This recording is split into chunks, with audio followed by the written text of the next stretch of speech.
নমস্কাৰ ৰাইজ, আজি মই এটা ভিডিঅ' লৈ আহিছোঁ। প্ৰথম আপুনি এই ভিডিঅ'টো চাওক, তাৰপাছত মই এই ভিডিঅ'টোৰ ওপৰত ডিছকাছ কৰিম এটা পইণ্ট।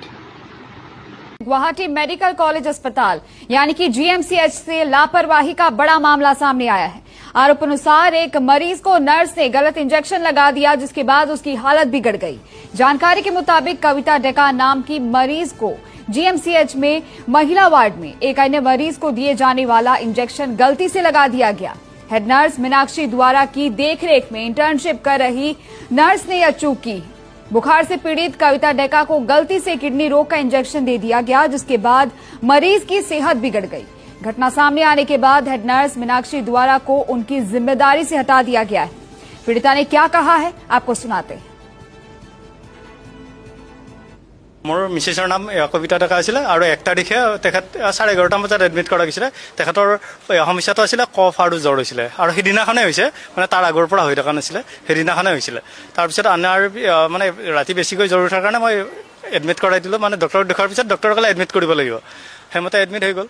ইনচিডেণ্টটো কালি হৈ গ'ল যে মানে এটা বিকৰ ৰোগী মানে আহিছিলে কিডনী, তেখেতক ডায়েলিচিছ আজি 1 বছৰৰ আগত।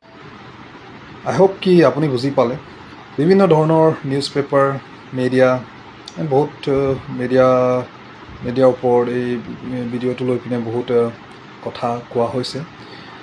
প্ৰথম মই এক্সপিৰিয়েঞ্চৰ হিচাপে মই যোনটো চাইছোঁ, ইয়াত ভুল কাৰ ৰাইজ। আপুনি ভিডিঅ'টো চাই পিনে আপোনাক কি লাগি আছে?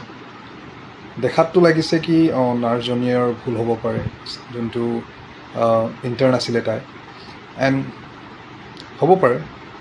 বাট ফেক্টত কথা ক'ম আজি, আৰু কিছুমান কথা বহুতে ৰাইজে নাজানে আৰু যোনে মেডিকেলত কাম কৰে প্ৰত্যেক ষ্টাফে সিহঁতি জানে। এনেকৈ ইছ্যুজ মাল্টিপল টাইম হয় আৰু নিশ্চয় এইটো হ'বই। কাৰণ কি ছিষ্টেম, আমাৰ ছিষ্টেমটো এইটো বুজিব লাগিব। কেলৈ এই কেছটোত হৈছে কি আমাৰ যোনটো ফিমেল মেডিচিন ৱাৰ্ডত এই কেছটো হোৱা কাৰণ তাত ৰেচিঅ'টো কিমান হ'ব লাগে। আৰু আমি চবেই জানো কি আপুনি যেতিয়াও হস্পিটেল ভিজিট কৰে, most of the patients are gathered there in a huge amount. য'ত আপুনি এটা এক্সাম্পল হিচাপে মই ক'ম, এটা ৰুমত য'ত আপোনাৰ কেপাচিটি আছে 10টা, 100টা মানুহ সোমাই দিলে সেই জেগাটো কি কোৱালিটি ৰুম হ'বনে? তাততো অভিয়াছলি ক'ৰবাত না ক'ৰবাত মিছলিডিং হ'ব পাৰে, ক'ৰবাত এৰাৰ আহিব পাৰে।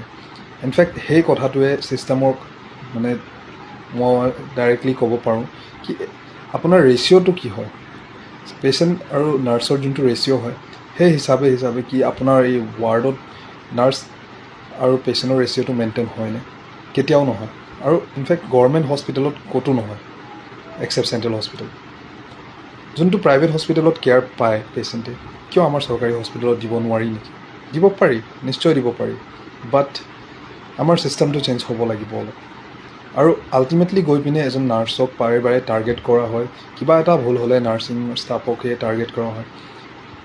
Nurses are also' human being, they work day and night for our family, for our parents, they dedicate their whole life to serve for the humanity. But ultimately গৈ পিনে এটা উইক পইণ্ট ক'ব পাৰি, কিয় কি nurses are very soft targeted. So' চব টাৰ্গেটেডক target কৰি পিনে ব্লেম দিয়া হয় ইয়াৰ। বাট মেজৰ ক'ৰ প্ৰব্লেমটো ক'ত আছে সেই বস্তুটো চাব পাৰি ন। এনেকুৱা ধৰণৰ বিভিন্ন আৰ্টিকেলটো চাই পিনে মনত দুখ লাগে। কাৰণ হওক নহওক আমি প্ৰেক্টিকেলি আজি 6-7 বছৰৰ পৰা আমি এইটো লাইনত আছোঁ, আমি কাম কৰিছোঁ, আমি চাওঁ ডে এণ্ড নাইট চাওঁ কি ষ্টাফে ফেচ কৰে। আৰু ইয়াত বহুত মেক্সিমাম ষ্টাফ আছে, বহুতে ডেডিকেটলি কাম কৰে, তথাপিও এইবোৰ ছিটুৱেশ্যন ফেচ কৰাৰ পাছতো বহুত ক্ৰিটিচাইজ হয়, বহুতে পেচেণ্টে আহি পিনে গালি দি গুচি যায়, তথাপিও সিহঁতি ডেডিকেটলি নিজৰ কামটো কৰি থাকে। আৰু সিহঁতি মাত দিব নাযায় কাকো, কাৰণ সিহঁতৰ কথা শুনিবলৈ কোনো নাই ইয়াত। ছিষ্টেমক লাগে কামটো চলি থাকিব লাগে যেনেকৈ চলি আছে।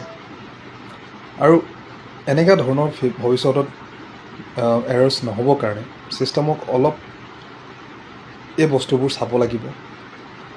মেজৰ ছফ্ট এৰাৰ্ছ ক'ত আহি আছে। এজন ইণ্টাৰ্ণ হয়, তাই কৰিছে, আই একচেপ্ট, ভুল হৈছে, আই এগ্ৰী, হয় আজি আমাৰ মিডিয়াহেঁতিয়ে ধৰি পিনে ইয়া ফিডবেক লৈ পিনে পষ্ট কৰিলে, মিডিয়া গৰম হৈ আছে, চাই আছে, পাব্লিকে চাইছে, তাৰ ইম্পেক্টটো আমাৰ নিচিনা মিডল ক্লাছ যিমান ফেমিলি আছে সিহঁতৰ ওপৰত যাব। সিহঁতি চৰকাৰী হস্পিটেলত আহিবলৈ মন নকৰে। এনেকুৱা নাই কি কেয়াৰ নহয়, দিয়া হয়, বাট কোৱালিটি কেয়াৰৰ কাৰণে কোৱালিটি ৰেচিঅ' লাগিব, য'ত এজন ষ্টাফ আৰু পেচেণ্টৰ ৰেচিঅ'টো মেইনটেইন কৰিব লাগিব। In simple word I can say that যেনেকৈ ICUত থাকে 1:2 এনেকুৱা হ'ব লাগে ষ্টাফৰ ৰেচিঅ' আৰু পেচেণ্টৰ ৰেচিঅ', এনেকুৱা ৱাৰ্ডতো এটা ৰেচিঅ' মেইনটেইন সিহঁতৰ দিয়া হৈছে। সেইটো মেইনটেইন কৰিলে কেতিয়াও এনেকুৱা এৰৰ প্ৰব্লেম নহ'ব।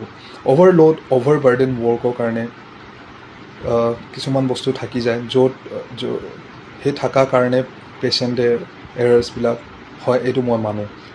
চ' আপুনি কি কয় after my feedback, please answer me in the comment box.